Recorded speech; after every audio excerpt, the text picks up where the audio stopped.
132 000 € par an pour un développeur full stack en full remote, avec en plus la possibilité d'être payé en bitcoin si tu préfères, c'est déjà très intéressant sur le papier. Mais ce qui m'a le plus intéressé dans cette offre d'emploi, c'est le procédé de recrutement assez original. Cette boîte a peut-être trouvé le moyen de contourner les nouveaux outils IA de triche au recrutement qu'on a découvert récemment sur la chaîne. Est-ce que cette méthode va se démocratiser? Moi, en tout cas, je trouverais ça assez cool. Alors, laissez-moi vous présenter tout ça. La boîte en question, c'est Cal.com, une solution qui permet de présenter des calendriers comme ça, dans lequel des gens peuvent sélectionner un rendez-vous. C'est bête comme chou, mais pour faire l'UX la plus tendre possible, il y a beaucoup de taf. Et c'est en allant justement gérer mon propre calendrier que je suis passé sur le site et que j'ai vu ce petit tag là comme ça qui m'a intrigué. Hiring, genre on cherche des gens pour nous aider dans notre tâche. Et le premier truc qui a attiré mon œil, c'est ce petit B là ici. Si vous voulez, vous pouvez décider soit d'être payé en dollars, soit d'être payé 1,7,64 bitcoin à l'année. Je trouve ça assez cool, une offre d'emploi qui propose le choix comme ça. Ça montre déjà que l'entreprise est moderne et portée sur les nouvelles technologies. Alors sur les 2 offres ici, on va cliquer bien entendu sur celle qui semble la plus juicy, celle à 150 000 $ par an. Quand tu lis un petit peu tout le récap de ce qu'il faut savoir faire et tout, ça peut sembler un petit peu ambitieux et déroutant. Moi, en tout cas, je me tenterai pas, de postuler à une telle, annonce, je m'en sens pas capable. Par contre, l'offre de senior full stack engineer, bah, celle-ci, elle me correspond déjà beaucoup mieux. Là, la stack technique ici, bah, je la trouve, rien de déconnant, tout me parle et c'est en parcourant cette annonce que je suis tombé sur cette drôle de section: «Cheat code pour augmenter vos chances d'être recruté». Là, je me suis dit: «Tiens, qu'est-ce que c'est que ce bazar?» Contribuer au projet open source avant de candidater à ce job. La majeure partie des membres de notre équipe ont déjà contribué par le passé. Et là, du coup, je me suis demandé comment contribuer et je suis repassé sur leur page de recrutement et en scrollant un petit peu, j'ai vu cette drôle de section Work on Bounties et augmenter vos chances. Et en fait, là, il y a toute une liste de features qu'ils aimeraient bien intégrer à leur outil et comme le projet est open source, vous pouvez cliquer sur la moindre de ces features, la résoudre vous-même, demander la récompense, et ce faisant, vous vous démarquez dans leur process de recrutement. Je vous propose qu'on aille voir une issue type à 200 $ par exemple. Intégrer le calendrier Proton. Bon, ok. Là, tu scrolles un petit peu, tu regardes qu'il y a déjà pas mal de discussions au sujet de tout ça. Ils ont décidé d'ouvrir une récompense sur cette issue. Et vous, si vous suivez tout ça et que vous vous dites, tiens, je me sens capable d'intégrer ce truc-là, eh bien, vous passez sur le repository open source, vous récupérez, le code source, vous le téléchargez sur votre machine, vous l'installez. C'est ultra bien expliqué là, comment installer tout ce projet pour pouvoir faire des tests de votre côté. Vous essayez, de reproduire le bug du bounty ou alors essayez d'implémenter la feature dont il parle et c'est bon, vous êtes lancé, vous êtes sur de bons rails et je trouve ça très intéressant. Surtout que là, comme vous avez accès au projet open source, vous pouvez utiliser tous les outils modernes pour vous aider à comprendre comment le projet fonctionne. Regardez là, par exemple, il y a tous les tags, sur toutes les technos utilisées dans le projet. Hop, vous les rentrez, dans ChatGPT comme ça un peu en vrac, vous lui demandez de vous expliquer un petit peu tout et très vite, vous avez un récapitulatif très clair, très concis, des technologies sur lesquelles repose ce projet.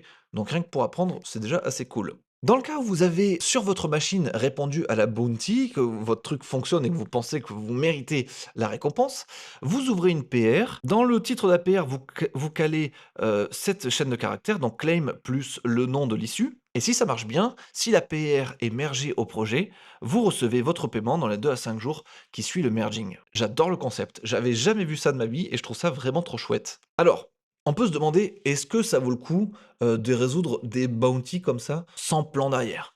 Moi, je pense que ça peut valoir le coup si vous avez envie d'apprendre et vous frottez à des problématiques concrètes, sur des vraies applications déjà en production et tout, et vous voulez voir à quoi ça ressemble, vous pouvez en faire certaines. Prenez pas celles qui sont payées le plus cher, parce que c'est très certainement celles qui sont les plus complexes, donc pour vous faire la main, je vous suggérerais de commencer par celles qui sont, à 20 balles comme ça, 20 balles, 50 balles et tout.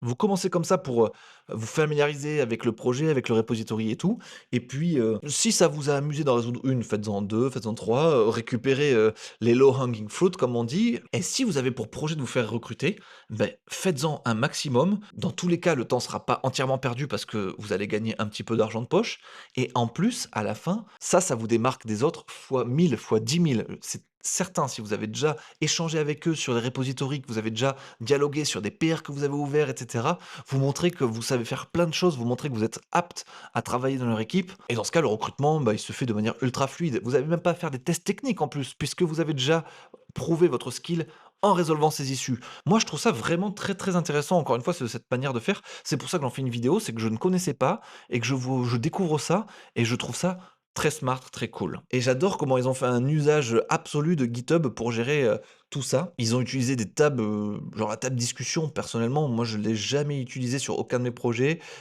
Même quand je travaillais chez Covery où on avait un repository open source, on n'utilisait pas nécessairement, cette, table ici. Et comme je vous disais un peu plus tôt dans l'intro et juste avant là, je trouve ça très pertinent d'avoir ce système de recrutement aujourd'hui, à l'heure où il y a ce genre d'outils pour tricher qui s'appuient sur l'IA et la malice, des créateurs de ces outils. J'ai fait une vidéo entière sur le sujet, mais en gros, c'est un outil qui vous permet d'avoir un écran que votre examinateur, lui, ne verra pas du tout quand vous lui partagez votre écran. Et vous, cet écran, c'est un écran de ChatGPT, en gros, qui lit tout ce qui se passe sur votre truc, qui lit les questions techniques et qui vous chie les réponses comme ça.